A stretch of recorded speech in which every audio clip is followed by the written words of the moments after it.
एक वक्त की बात है, कन्हान की सरजमीन में एक नबी रहते थे जिनका नाम हजरत याकूब अलैहिस्सलाम था। उनके 12 बेटे थे, जिनमें सबसे ज्यादा खूबसूरत और नेक हजरत यूसुफ अलैहिस्सलाम थे। हजरत याकूब अलैहिस्सलाम अपने बेटे यूसुफ से बहुत मोहब्बत करते थे, लेकिन उनके दूसरे भाई उस मोहब्बत से हसद करने लगे।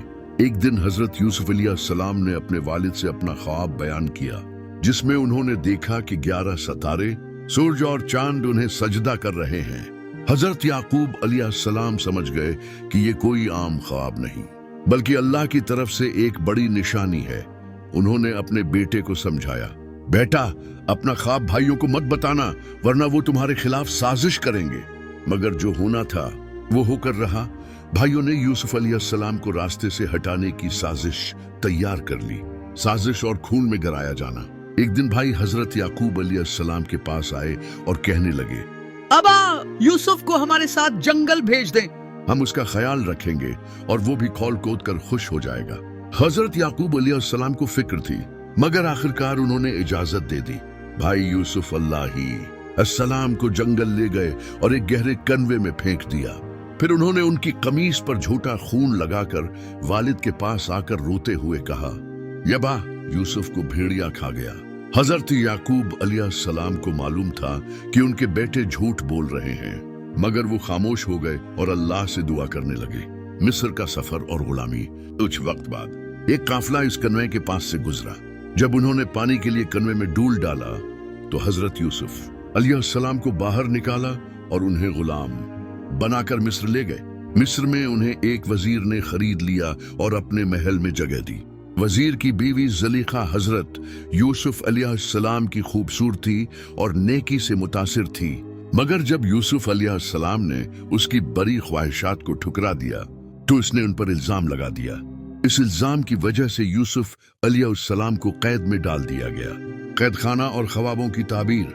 हजरत यूसुफ अलैहिस्सलाम ने कैद में भी सब्र किया और अल्लाह से मदद मांगते रहे। वहां उन्होंने कैदियों के ख्वाबों की सच्ची ताबीर बयान की, जिससे उनकी सच्चाई मशहूर हो गई। एक दिन मिस्र के बादशाह ने एक ख्वाब देखा जिसकी ताबीर कोई न बता सका। तब एक कैदी जो पहले हजरत यूसुफ अलैहिस्सलाम के साथ था, बादशाह को उनका नाम याद दिलाता है। हजरत यूसुफ अलैहिस्सलाम को कैद से निकाला गया और उन्होंने बादशाह के ख्वाब की दरस्त ताबीर की। बादशाह सलामत, आपके मुल्क में 7 साल खुशहाली के आएंगे, मगर उसके बाद 7 साल कहत पड़ेगा। अगर आप पहले 7 साल में इनाज जखीरा कर लें तो कैद के दिनों में बचत हो जाएगी। बादशाह उनकी दानिशमंदी से बहुत मुतासिर हुआ और उन्हें मिस्र का वजीर बना दिया। भाइयों से मुलाकात और ख्वाब की सच्चाई। कहत का दौर आया तो हजरत यूसुफ अलैहिस्सलाम के भाई भी गला लेने के लिए मिस्र आए। वो नहीं जानते थे कि जिस वजीर के सामने वो झुके खड़े हैं वही उनका भाई यूसुफ है। हजरत यूसुफ अलैहिस्सलाम ने अपने भाइयों को पहचान लिया, मगर उन्होंने खुद को जाहिर नहीं किया। कुछ वक्त बाद जब हजरत यूसुफ अलैहिस्सलाम ने खुद को अपने भाइयों के सामने जाहिर किया तो वो बहुत शर्मिंदा हुए, मगर हजरत यूसुफ अलैहिस्सलाम ने उन्हें मुआफ कर दिया और फरमाया, मुझे तुम पर कोई इल्जाम नहीं, अल्लाह तुम्हें मुआफ करे, वो सबसे ज्यादा रहम करने वाला है। फिर हजरत यूसुफ अलैहिस्सलाम ने अपने वालिद हजरत याकूब अलैहिस्सलाम को भी मिस्र बुला लिया। जब वो मिस्र पहुंचे तो वही ख्वाब पूरा हुआ जो हजरत यूसुफ अलैहिस्सलाम ने बचपन में देखा था।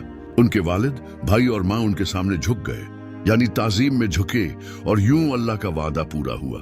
नतीजा और सीख। हजरत यूसुफ अलैहिस्सलाम की कहानी हमें सब्र, सच्चाई और अल्लाह पर भरोसा रखने की अहमियत सिखाती है। अगर हम सच्चाई और नेकी पर कायम रहें तो अल्लाह हमें हमेशा कामयाब करेगा, चाहे हालात कैसे भी हों।